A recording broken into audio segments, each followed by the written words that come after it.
Et salut. Donc voici. Ah, ouais, c'est le matin pour tout le monde. Donc voilà le rendu de la chape d'accueil de stabilisé. Ce qui va accueillir des blocs comme ceci, que l'on appelle des blocs de fondation pour cette partie-ci, ici, où il y a le truc un peu plus haut là, hein, parce que le terrain est plus haut de ce côté, donc on a décidé de couper le stabilisé ici pour pouvoir mettre une autre chape d'accueil pour des blocs de béton de 14. J'en ai pas sous la main là. Allez, je vais voir chercher ça. Et normalement ce sera une seule assise ici, hein, une première assise, et ça devrait aller vu qu'on va directement construire l'abri de jardin dessus. Donc 5 côtés comme prévu. Le petit côté là, le long côté ici, hop, qui fait ressembler ce coin à un triangle, et ensuite le petit côté là-bas, puis hop, et 90 degrés ce côté-ci. Donc ce côté-ci, ici, tout ça accueille, et d'ailleurs il y a la rehausse jusqu'à 32 cm du mur, 31,5 normalement.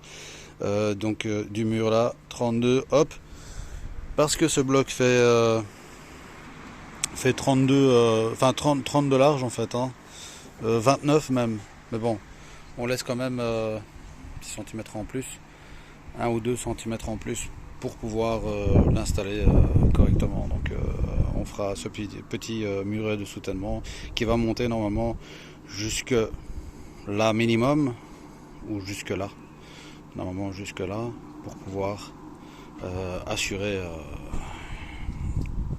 une solidité supplémentaire à ce que j'ai déjà. Normalement ce truc là, comme on le voit pas, il est sous terre.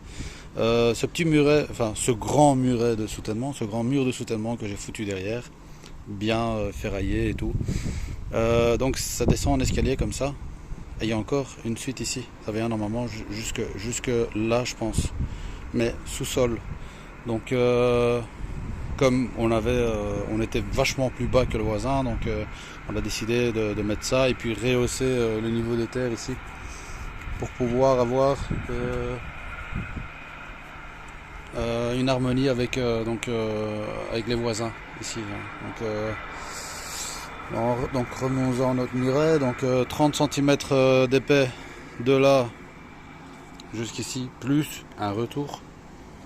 Et au bout du retour ici normalement, là ici ça correspond à l'alignement de ce muret T de soutènement qui soutient le parking. En fait c'est un espèce de T que j'ai réalisé pour solidifier le muret du parking, où là il y a carrément que de la caillasse, la grosse caillasse en dessous, la fine caillasse au-dessus, pour pouvoir, voilà, j'ai ma petite remorque là ici au-dessus, petite remorque, et devant j'ai la voiture.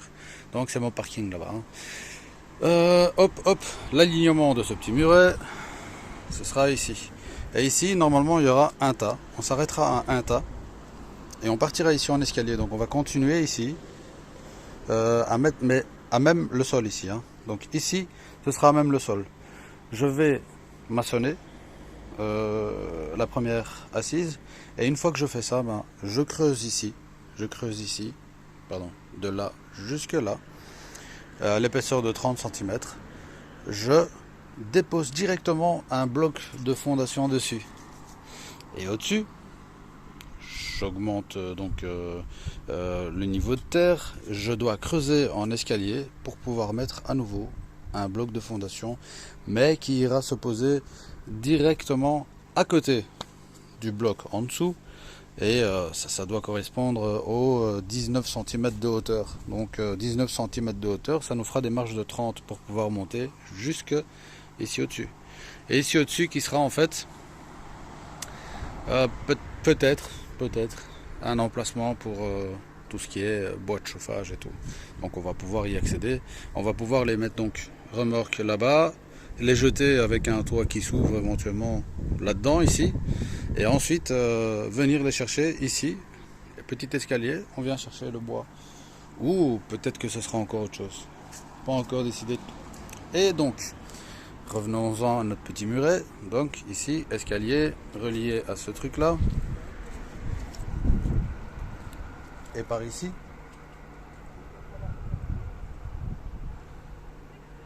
Et par ici, du coup, notre muret d'accueil de la première assise en bois. Je me dis que je vais faire une ligne de béton de 14 ici. Je sais que ça part pas tout droit, hein, mais bon, c'est là. De 14, au moins, allez, ce côté-ci, de 14 jusque là. Et là, normalement, j'arriverai plus ou moins à cette hauteur du muret qui part en escalier là. Donc je monterai mon mur de 14 jusque là. Hop, ici je mettrai un deuxième. Ouais, parce que j'ai pas envie d'être en dessous. Là, si je suis en dessous de ce muret là, donc je mettrai un deuxième tas de 14, hop, pour arriver là.